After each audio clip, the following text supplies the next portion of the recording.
Connecting community, creating impact. This is the Chamber Link. Good morning.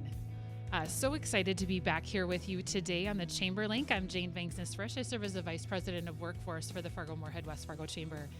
It really is great to be with all of you today, and I'm really excited for today's show.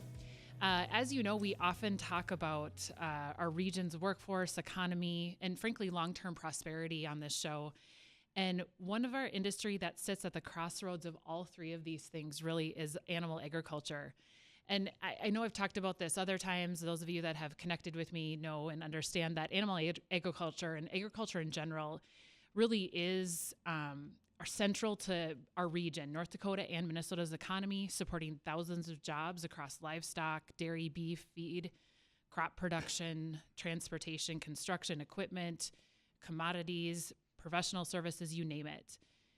But we know that the industry is also rapidly evolving. New technologies, new markets, new expectations, and new opportunities come with that as well. So, and this industry is not just just important to our producers out there as well. It matters for every person, every employer who benefits from a strong regional economy, really. Agriculture sits at the crossroads of that. So we know that more than 110,000 jobs in North Dakota are really tied to agriculture. And that's why at the Chamber we have an agribusiness committee, which we feel is really important and is very much a priority.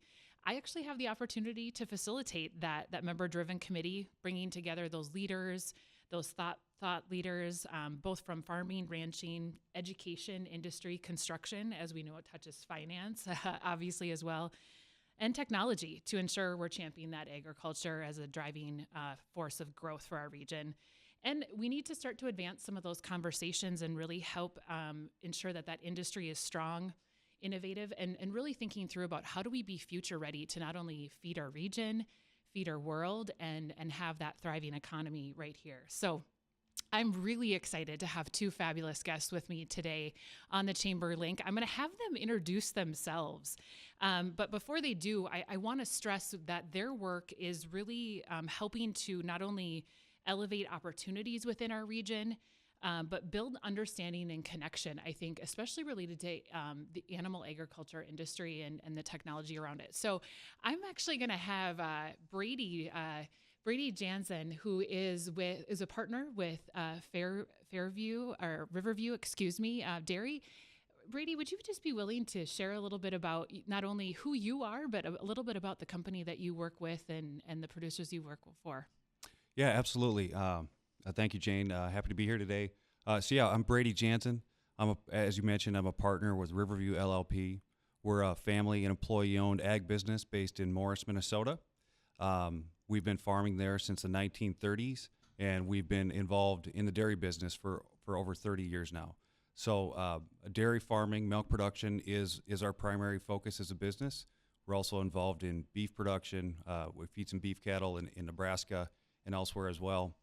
And then we're also in the process of building our first milk processing plant in Morris, Minnesota, right now as well. So I've been part of the Riverview team since 2008, and excited for the conversation here today. Yeah, no, I appreciate that. And I think there's some exciting things going on with Riverview in North Dakota as well, which we'll probably get to talk about a little bit more. Yep, absolutely right. As well.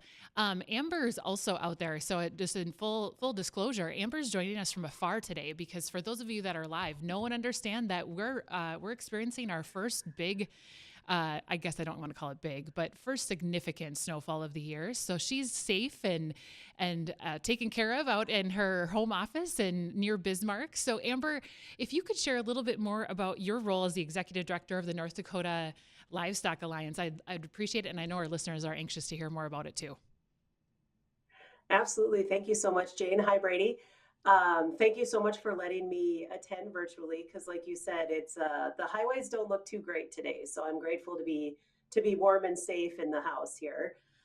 So I'm the executive director of the North Dakota Livestock Alliance. We are an organization made up of agricultural groups and businesses that have come together to help animal agriculture grow in the state of North Dakota. So we have a tremendous board. We actually are very excited to announce that North Dakota Farm Bureau is our newest board member organization. So we're now a team of 9 organizations on the governing board of directors. So we are very excited to continue our mission of expanding animal egg of all species. We work with all species of animal egg, herd, and flock sizes. So we're a fun, exciting group that really enjoys what we do because animal agriculture is so essential to the survival of all agricultural production in the state of North Dakota. So we are very proud of what we do and thankful to be here with all of you today. Well, thanks, Amber. And, I don't ever want to neglect, I know we're going to talk a lot about dairy today, talk a lot about beef, but we never want to neglect the rest of our animal agriculture. And we know we have a little bit of a holiday coming up that's reliant on those turkeys out there. So we'll talk a little bit about that maybe too. So I think to get us started, both Brady and Amber, I've been able to connect with both of you before and just have appreciated your perspective. And I would really, I think our audience would appreciate too, to help them kind of understand what is the current state of animal agriculture in our region, and maybe thinking through what excites you about the future, or maybe near future, and maybe a little bit further out as well. Amber, do you want to take that first one? Sure, absolutely. So North Dakota has very exciting opportunities here in multiple different species of animal egg production. So the first thing I want to say, and I know people always give it a good giggle, but North Dakota is actually manure deficient. We need some more manure on the soils here in North Dakota because number 2 is number 1 for soil health. It is the absolute best thing you can do for water retention, to keep those soils good and healthy. It brings that organic matter back into the soil. So we have the opportunity and the need for more animal egg production up here. So right now, beef is king in North Dakota. Our beef producers are second to no one. They're incredibly good at their jobs. So we have a lot of opportunities in diversifying our cow-calf operations into backgrounding and finishing. And then we also have a tremendous opportunity in swine production that we have the ability to put substantial distances between swine operations to allow those pigs to be raised without the pressure of other pigs, disease pressure from other pigs around them. And then, of course, we have tremendous opportunities in dairy. As a former dairy herd manager and a diehard dairy girl, I adore North Dakota's dairy producers. And as we've talked about many times in our conversations, we have been having a continuous decline in our dairy herd in the state of North Dakota. So to see more dairy animals coming into the state, and then also some dairy processing diversification in the region, we see it as a very good thing for North Dakota. Great. Thank you so much. And for those of you that are live can't see this, but Amber's got a friend joining her in the background. She's got her lovely dog in the back. So we get the joy of having to see that. So that's awesome. All sorts of animals joining us today. First time, I think, on Chamberlink we've had a dog. So there you go. Brady, Amber really talked about some of the opportunity related to dairy, right? And that's your focus with Riverview. So you want to talk a little bit about what excites you about the future of animal agriculture related to Riverview and some of the things that are happening? Yeah, absolutely. I think your original question to Amber, kind of focused in on what are the reasons to be excited about, the industry regionally here in our region, and we can dive into that. But I might even zoom out a little bit and just talk more about macro level. We talk nationally, globally. I think that's where we start to look at some of the dynamics where a lot of this excitement starts. That I think then becomes more local as we dig into it. But if we look big picture, in the last 4 or 5 years, there's been $10 billion invested into milk processing plants across the United States. So that's billion with a B, and that's industry wide. And that is a historic level of investment into long-term assets in our industry. And I think that's really going to anchor the U.S. dairy industry for years and years to come, to continue to produce more and more nutritious, wholesome dairy products that we can supply growing demand around the world. And when we look at some of those macro factors of world populations, they're growing, right? Everybody knows, populations have grown rapidly over previous decades. They continue to grow in the U.S. and abroad. And we're also seeing growing dairy consumption. We talked, one fun fact we shared, we had a group come on a bus tour, a chamber-led bus tour yesterday to one of our dairy farms.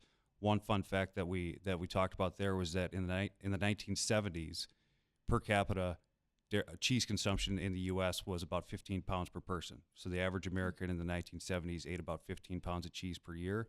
Today, that number is 42. So even domestically, in that time span, we've tripled our cheese consumption, and that's separate and distinct from the population growth itself. So you can start to do the math on all these numbers. You can see this tremendous growing demand for dairy products, and that is what is attracting the investment into the industry that we talked about, into the processing assets, and that is what is, I think, then thereby prompting the growth in milk production as well. And so when we look at all those dynamics, we think, hey, why not here? Why not? We want to be part of that growing dairy industry. We want to make investments into that growing milk supply, those growing processing capabilities here in this part of the region, western Minnesota, eastern Dakotas, in these communities where we live and work, because we think there's a lot of benefits that go along with that. Well, that's exciting to hear. As a cheese lover, that was my first word, people. So that's exciting. And I think Amber's number 2 is number 1. We're going to hear more about that in a bit, but we're going to head over to a break. So thanks so much for joining us on the Chamber Link today. Well, good morning again. Jane Vangsness Frisch, Vice President of Workforce for the Fargo-Moorhead West Fargo Chamber, and have the opportunity to facilitate our Agribusiness Committee. And that's what we're talking about today, is animal agriculture. I'm joined by 2 great leaders who bring kind of that deep perspective and also at the same time that big picture perspective of the industry and the future of the industry. So I'm going to back us up. So both Amber Wood, who's our Executive Director of North Dakota Livestock Alliance, and Brady Janzen, who is a partner with Riverview LLP. I'm just interested to know a little bit, I think we learned a lot in our first segment. We talked about, Amber, I always appreciate her perspective, especially about fertilizer and about manure and where we're at with that. That number 2 is our number 1. And Brady really talking about our increase in dairy consumption across the United States and across the world, that we're now at an average of 42 pounds of cheese per person every year, which I know I contribute to. But I want to talk a little bit about some of those misconceptions that we have, because every time I talk with both of you, I'm always very surprised about some of the things that you're encountering, some of the naysayers, but also just some of the things that people don't really understand, especially about animal agriculture. There's a lot of media out there telling us a lot of different things. So Brady, would you just kind of get us started with this segment to talk a little bit about animal agriculture? It's often misunderstood. What do you think some of those biggest misconceptions are out there, and how, with your work, are you addressing it, or what are you doing to kind of counteract? Yeah, I think, one of the biggest misconceptions that I often hear is that somehow modern livestock production is inconsistent with environmental protection, which could not be further from the truth. But that is a talking point. I've heard that repeated out there in various ways, and so I can speak for what we do at Riverview. At Riverview, we really value and prioritize being a good neighbor, which includes environmental protection. And so, when we're looking at building a new farm, like we have 2 in the works here in North Dakota currently, when we all the way back to the design, the site location, the permitting, the development of those farms, everything is done with environmental protection in mind. So they are designed, engineered, built, operated to protect the environment. And that's something that we believe is the right thing to do. I mean, not only the right thing to do, but it's also required by law. And that's something that I want to make sure that all the listeners are aware of, that, it is something that's regulated. There's oversight over that as well. And these farms, they are not allowed to discharge pollutants. And again, that's the right thing to do, and that's the requirement by state and federal law. So that's, something that, would want to make sure everybody's aware of. And, I think the opportunity that we have there is, as producers and as an industry, is to make sure that we can continue to provide education about that. So the more that we can, bring people out to the farm and show them firsthand what our practices are, I think that's something we need to focus on and continue to do more of. I think a lot of people have maybe heard the statistic, which I believe to be true, is that it's something like less than 2% of the population today is involved in production agriculture. So that means 98% of people in the U.S. are not involved directly in farm production, being involved in or living on a working farm. So I think that creates kind of a void of understanding as to what modern animal agriculture looks like today. Yeah, I would agree with that.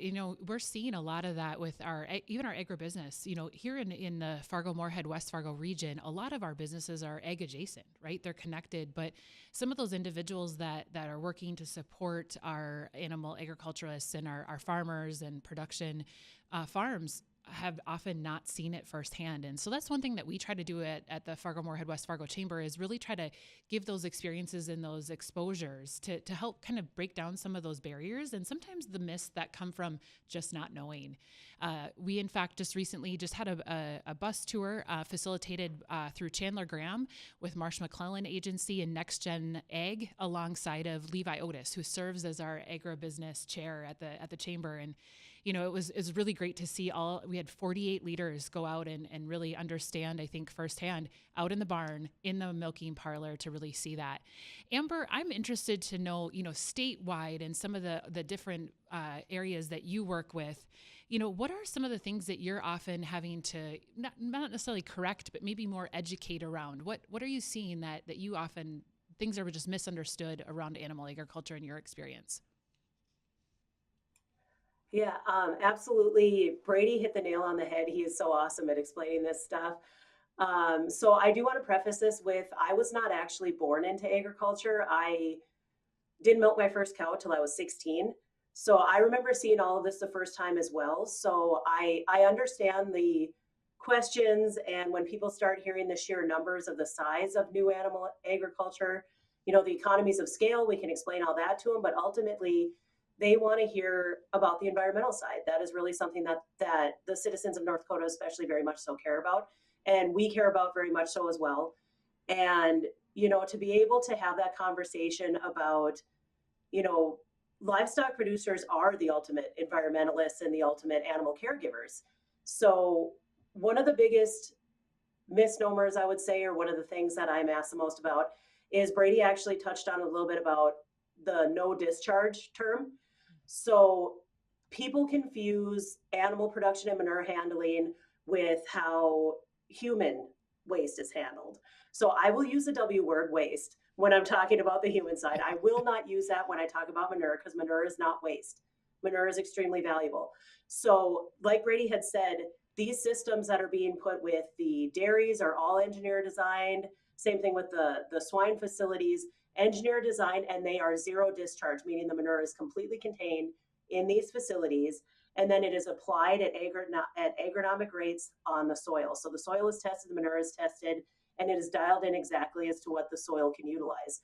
So it's not, it's not being separated, treated, and released into waterways. That is not how animal agriculture works.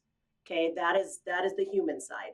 So I think that is probably the biggest misnomer, because people are used to seeing how cities handle stuff, but they aren't used to seeing how animal agriculture handles stuff. So I would say that's probably the number one thing I have to talk about and correct out there in the countryside. Yeah, thanks for that, Amber. I think that's an important point. And that the number two we get from animals is really the number one when you're thinking about what farmers are needing, and the opportunity that provides is just amazing. And I think that really comes with the advancement of technology and what we have seen, especially I would say over the last 25 years within agriculture, and especially animal agriculture.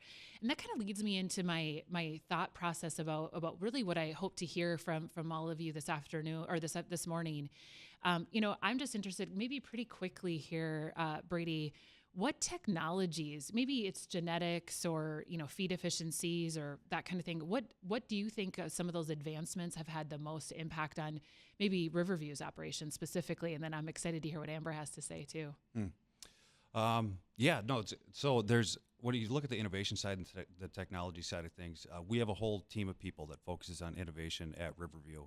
And I think when you look at some of the emerging things that are out there, I think like every industry, artificial intelligence is going to have a big impact. There's so much data to be collected on a dairy farm, on a hog farm. Like in animal agriculture, generally, there's a lot of data, but it's a lot to manage, and it's a lot of information to process in an effective way. So I think we're going to be able to collect more and more data and glean more and more productive insights out of it as time goes on, and as AI continues to advance and be adopted on farm. Yeah, I think that that's an important note is that we also, when we're looking at those technologies, and what I've heard from both you and Amber talk about before is they have to be practical as well. They have to make sense for Right. our bottom line as well.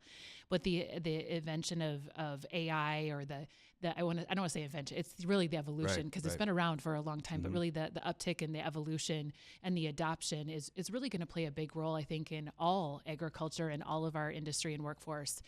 And with that, we're going to be headed to a break soon. And when we come back, we're going to talk a little bit about kind of the rural economy and how that plays in not only to our metro area, but also our urban area here. So thanks so much, and we'll talk soon. Well, good morning again. Jane Vangsness Frisch with the Fargo-Moorhead West Fargo Chamber. Really excited to have two great guests with me here today talking about animal agriculture, really how that drives our economic growth and innovation. Brady Janzen, with partner with Riverview Dairy LLP, and Amber Wood, who serves as the executive director of the North Dakota Livestock Alliance. Before the break, we were talking about some of those innovations, technologies that are having an impact on animal agriculture, and Brady shared a little about his perspective with the more and more amplification of AI and what we're doing in that area. But Amber, I'm curious to know. I think that you have a great connection with a variety of animal agriculture producers and different areas. Interested to know some of those technologies that you're seeing, whether that be, some genetics, feed efficiencies, environmental technologies, and some of those other things. Talk a little bit about what you're seeing out there, Amber, related to some of those new technologies. Yes, absolutely. It's so many different things, and that's what makes being in animal agriculture so fun and exciting. Is there's always new innovations and new things that we can learn every day. So I would touch on, like you had said, with genetics and with feed efficiencies, through research and through learning as we go. But we have incredible researchers, NDSU, and through all the universities in the United States and beyond.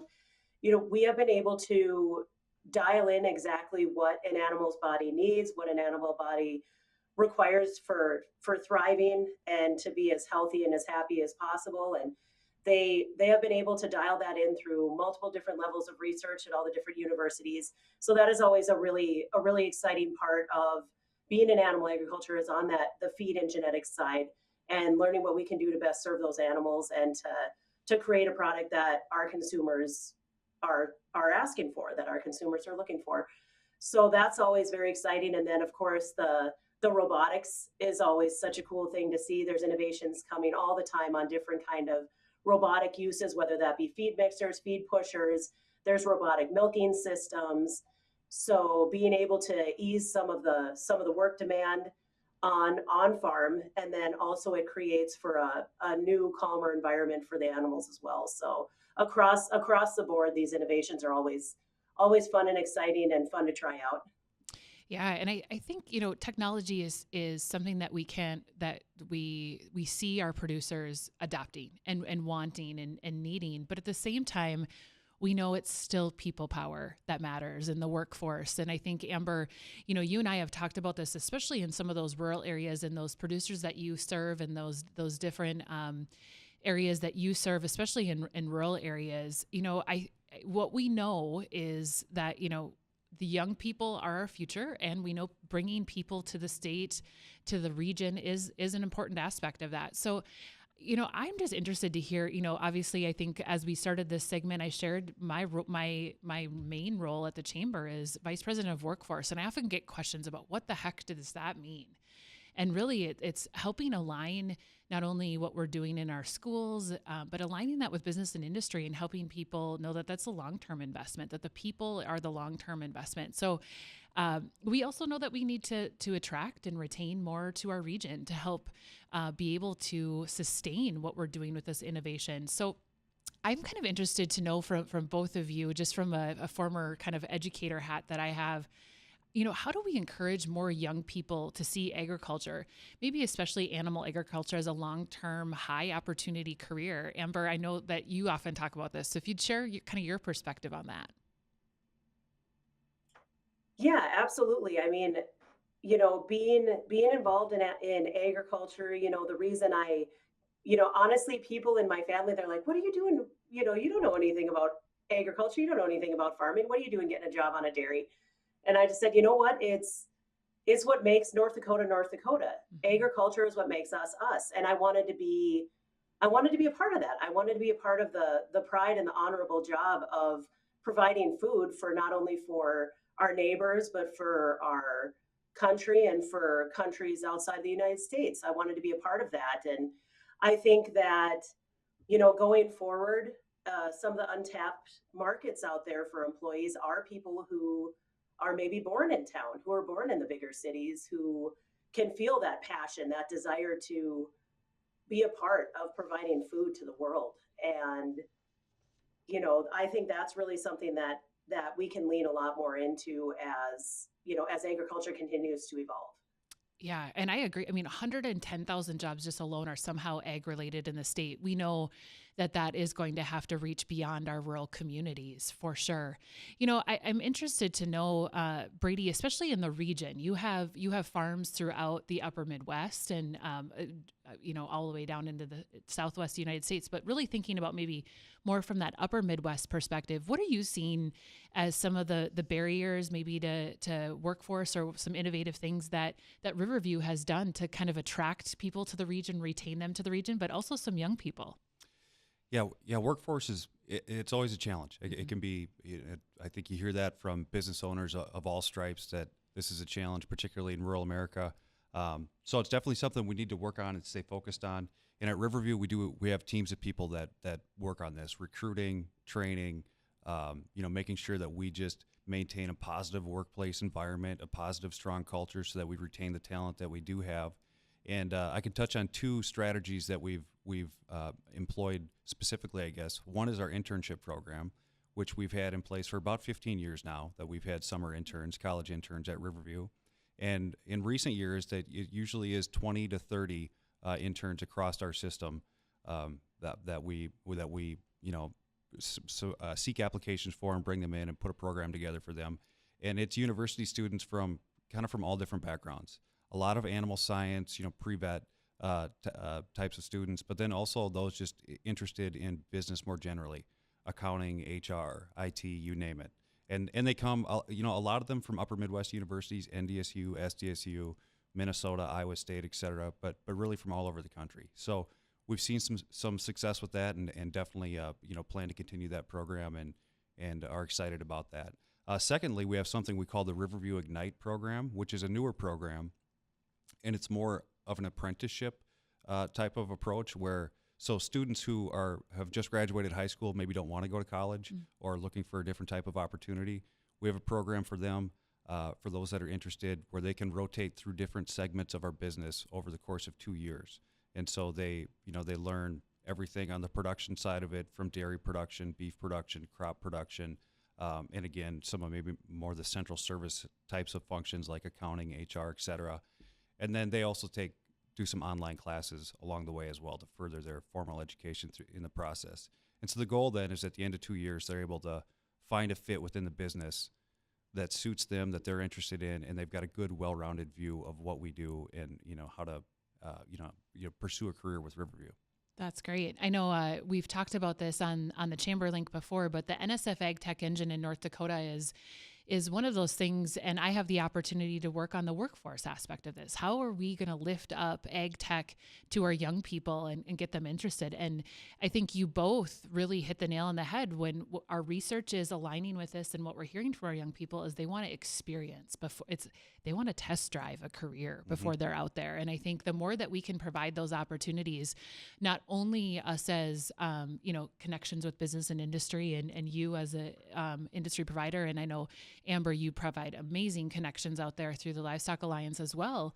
But really, how can we be thoughtful about doing that and really helping, I think, everyone, especially our young people and those influencers, those parents and counselors, understand there's a variety of different pathways to careers right here in the Upper Midwest.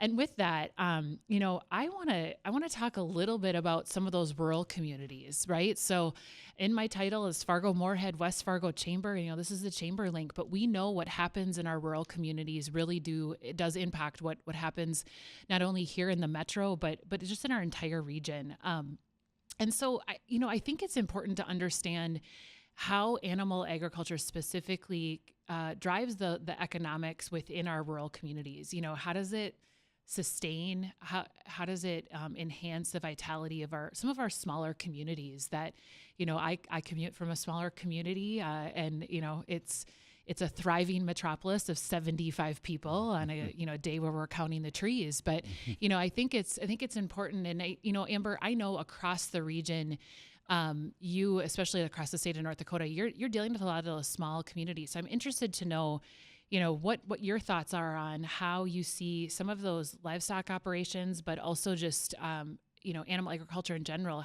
contributing to the community vitality of some of those smaller rural communities. Yeah, absolutely. I mean, there's so many different ways that animal aid contributes to these local communities. I mean, like we had talked about with employment opportunities, where we might have smaller communities where people are having to commute to larger metropolises for work. You know, having this local employer is something that can help the families reduce the travel stress and the travel expense. And, you know, if you go to areas in South Dakota where animal production has increased, you're seeing, you know, full main streets. There's no empty business spots. You know, it impacts everybody from electricians to local grocers to real estate. I mean, it brings so many different assets to a local area, not to mention the grants that are available through the state for infrastructure buildup around animal agriculture. So many different things are so incredibly useful to these rural areas. Yeah, I think, you know, it's about that ecosystem, right? It's not just one thing that contributes to the vitality, especially of a small rural community. It is that entire ecosystem. What are you seeing? Do you see anything with that? I mean, I know your dairies are kind of sprinkled across the upper Midwest. So if you want to talk about some of that rural impact that you've seen, Brady. Mm-hmm. Yeah, I think it definitely, I mean, it underpins that economic growth that Amber's talking about. It's it's hard to separate the two. I think, you know, the economic impact is what drives the broader kind of cultural and I'll call it societal benefits. You know what I mean? When we also talk a lot about value-added agriculture, you know, and Amber mentioned before, ag is what we do in this part of the world. Well, I think livestock production is the original value-added agriculture. You know, we take the crops that we grow here, we feed it to the cows. In our case, the cows produce milk. The milk goes to a processor, which is nearby in the region, and then we make cheese, milk powder, whey, whatever it is, and now we've got another product that we can sell wherever it goes from there. And every step of that chain, you know, creates value. It creates jobs, it generates tax revenue, and all that provides opportunities for families to live here, which puts kids in schools, which puts people in churches, you know, and it, you know, you name it. It allows opportunities for investment in other Main Street businesses, et cetera. And all of that is what helps make our rural communities thrive. So I think it's really exciting. And when rural is prosperous, our entire region really is. Yeah. I would agree with that. Well, with that, we're going to take a quick break. And when we come back, we're going to talk a little bit more about the changing consumer expectations. We'll be back soon. For Link today, we have two great guests working with us and sharing their wealth of knowledge. Brady Janzen, who is a partner with Riverview Dairy LLP, and Amber Wood, who's the executive director of the North Dakota Livestock Alliance. Before the break, we were talking about the people picture, the innovation, that kind of thing. And I think it's important to talk about people and their changing demands and wants and needs when it comes to some of the animal agriculture products. So I'm interested to know, Brady, how are the changing consumer expectations kind of influencing operations or investments, or maybe how those global or national markets are influencing that? Mm-hmm. Yeah, we talked a little bit, I think, in the first segment here about the growing cheese consumption that we've seen over the last few years in the U.S. We've seen similar trends abroad as well, and then, you know, really kind of all segments of the dairy industry have seen some growth. The one maybe not as bright spot over the years has been fluid milk. Fluid milk consumption has declined from its peak, but even that, we're seeing some life there, and I would say a turnaround to that trend. And I think a lot of that is driven by, you know, some of the, like the Fairlife type of products, maybe the higher protein fluid milk products that you're seeing on the shelves these days. That is drawing a lot of interest and, you know, I think drawing some pretty strong consumer demand. where now I think there's reason for optimism across all segments of the dairy case these days, and those are the dynamics that are driving some of those investments that we talked about in the industry across the nation. Kind of the other thing, we talked a little bit about exports, about how the U.S. is playing a greater role in serving the world's dairy needs and dairy demand, and I think that's something that's going to continue to grow as well. Historically, we've seen the EU, places like the EU and New Zealand have been big supporters of the global demand for dairy products, but maybe I'm biased, but I think the U.S. is going to continue to grow in that space and surpass them as global exporters of dairy products. The EU has decreased milk supply in some cases. New Zealand's just a small country, but they're not going to be able to continue to grow. So we really think that the U.S. and particularly the Upper Midwest is the best place in the world to grow the dairy industry. Well, the Upper Midwest is just the best place That's in right. the world. Yeah, exactly. So, period. I know Amber would agree with us on that too. But, Amber, I'm interested to know just from, across the board with the North Dakota, Livestock Alliance, what you all are seeing and how you've seen the changing consumer expectations really influencing not only operations, but also how investments throughout the state.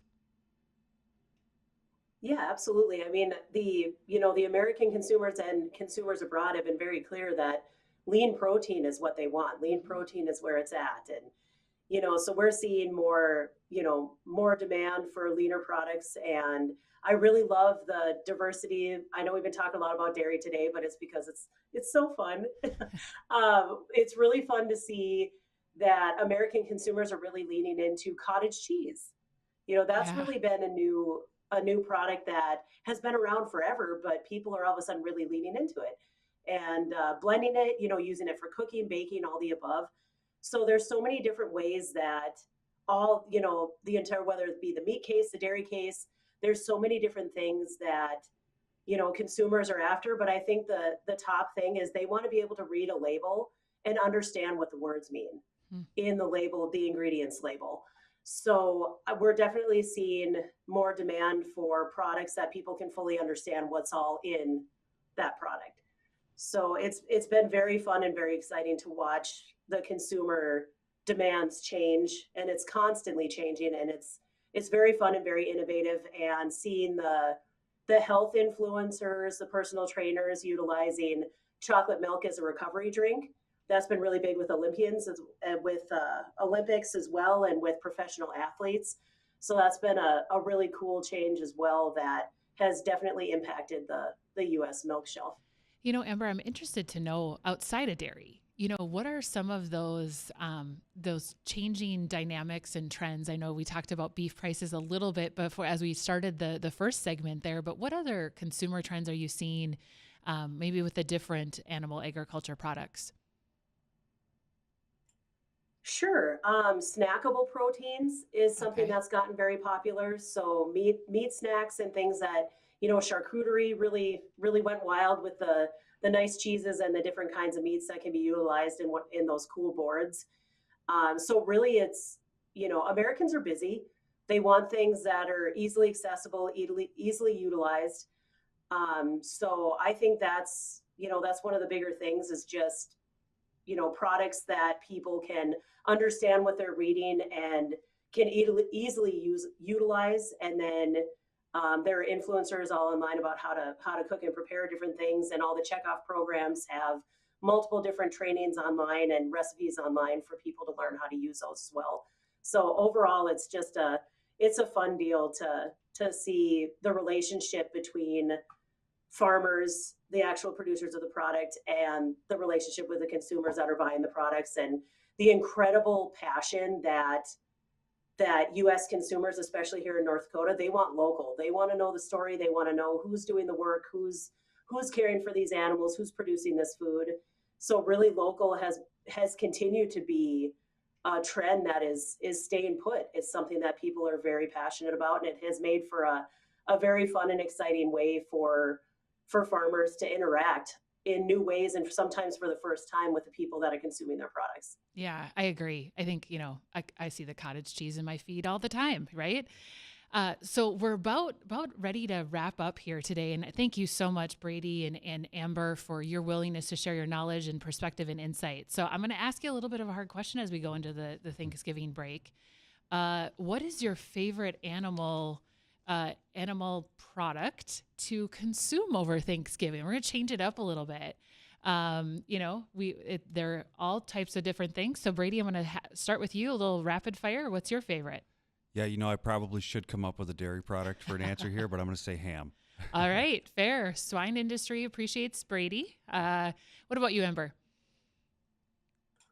I am trying to remember a joke that I heard I think it was one of the national pork meetings. They called it a turducken hamwich. I think it was, where it was a turkey, a duck, and a ham all stuffed together and then put on a sandwich. So maybe that would be the best way to go, but then you just got to smother it with cheese. Yeah, I know. I was going to say, I definitely contribute to that cheese consumption every year. And I think mine will forever just be the charcuterie board that, we all love as we start.